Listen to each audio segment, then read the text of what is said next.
tayo dito sa mga diskaya. Susunod natin topic. Ito pong pag-serve ng arrest warrant, sa diskaya po. Okay, dahil alam naman natin mga kababayan na itong diskaya ay isa sa mga naging sangkap po, no, ng mga Duterte or Duterte Black at ng iba't ibang sangay ng politiko na nakikipagsabuatan para po sa para po sa kanilang sariling interest, no, na makapagnakaw. Okay. Graft at malversation na inihain laban sa kanya. At saksi live, si John Consulta. John?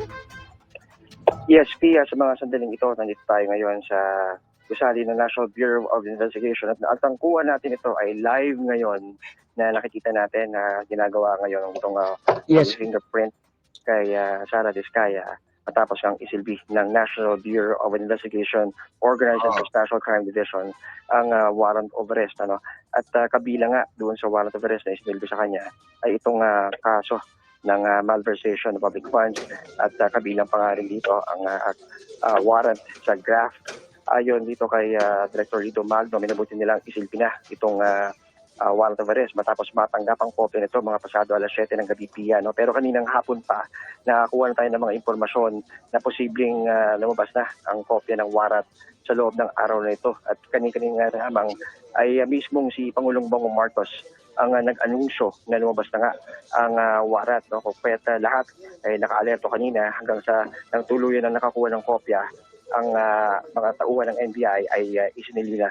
So sa mga sandaling ito, Pia, ongoing itong mahabang proseso ng pagkuha ng kanyang fingerprints ng mga tauhan ng NBI at inaasahan na maya-maya lamang at tutuloy na ito susunod mga proseso tulad ng pagposa sa kanya dahil mula rito sa NBI ay ang ating impormasyon na kalapia ay dadalhin na ito sa detention facility ng National Bureau of Investigation sa Muntinlupa City.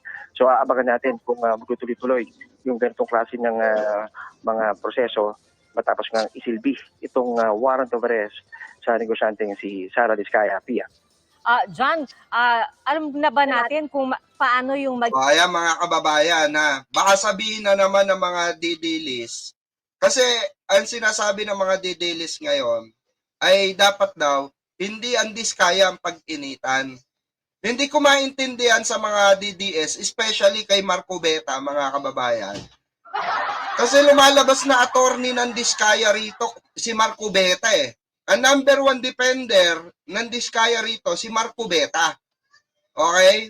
Si Marcoleta, alam natin yan from the very start ng investigation sa mga diskaya, si Marcoleta po ang number one na tumutuligsa sa pag-iimbestiga or pagpapakulong sa mga diskaya. Diba? Alam natin yan. Legit yan, mga kababayan. Kitang-kita natin kay Marcoleta kung gaano siya kabayas pagdating po sa mga diskaya. Paano po natin nasabing bias? Kitang-kita natin sa hearing kung paano niya pangalagaan ang pangalan ng mga diskaya. Hanggang sa malaman natin na nauugnay pala, di umano ang kanyang asawa dito po, saan po? Sa mga diskaya kaya pala. Tapos ang palalabasin nila ay masyado daw ginigipit ang mga diskaya. Natural lamang po yan mga kababayan na magipit sila sa sitwasyon. Dahil sila po ay nakipagsabuatan. Yung sinasabi ng mga diskaya rito na hindi galing sa nakaw at dumaan sa tamang proseso yung kanilang pagbibid.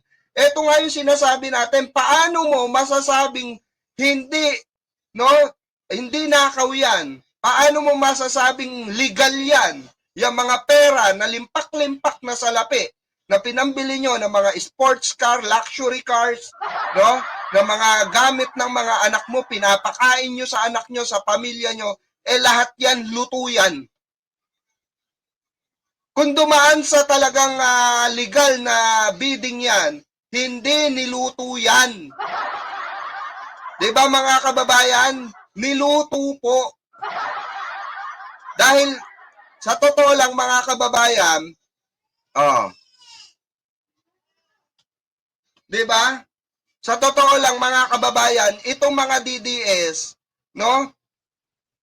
Hanggang ano lamang po sila, hanggang ngak-ngak lang sila. Pero pagdating sa mga ganitong klase ng pagpapaliwanag, no? Pagbibigay ng mga, 'di ba? Ng mga ganitong impormasyon, pagbibigay ng mga ganitong klase ng mga tinatalakay, mahina po sila. Mahilig lamang po silang magbintang. Pero ito, nakakulong na. Ang diskaya nyo, bakit nyo pa pinoprotektahan mga didilis? Yun ang hindi namin maintindihan ng sambayan ng Pilipino mga loyalista Hindi namin maintindihan bakit nyo pa rin dinidepensahan. Kung si Martin Romualdez nga kino-call out namin dito di ba sabi ng mga didilis? Bakit hindi nyo matuligsa si Martin Romualdez? Bakit hindi nyo ma-call out si Martin Romualdez, mga ungas? Ilang beses na po namin kinontent at sinabihan dito na lumantad na siya.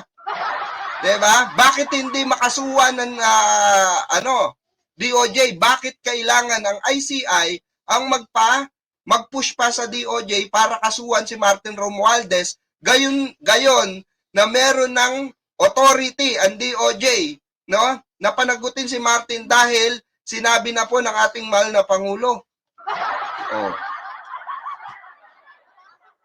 Kasi hindi kami bias Ang Bengador po ay hindi bias, hindi kagaya ng mga DDS na tanga, no? Na supporter ng mga Duterte, alagad ng mga Duterte. Ito po may tibay na ebidensya na yan. Matibay na po yan, no, na basis po natin dito sa social media at tatalakayin yung mga ganito dahil bakit po, ayan po may nakulong na, may mga nakukulong na. Pero sabi nga natin, papunta na yan sa puno. Papunta na yan sa puno mga kababayan. Dahil bakit po? Dahil si Sara Duterte ay unti-unti na pong nasasakote, nino po? Ni Senator Sonny Trillanes IV. The former senator itself, mga kababayan, the Iron Man. Di ba? Ang tagatibag ng Iron Fist na tinatawag nila na si Digong. Wala kang gawa.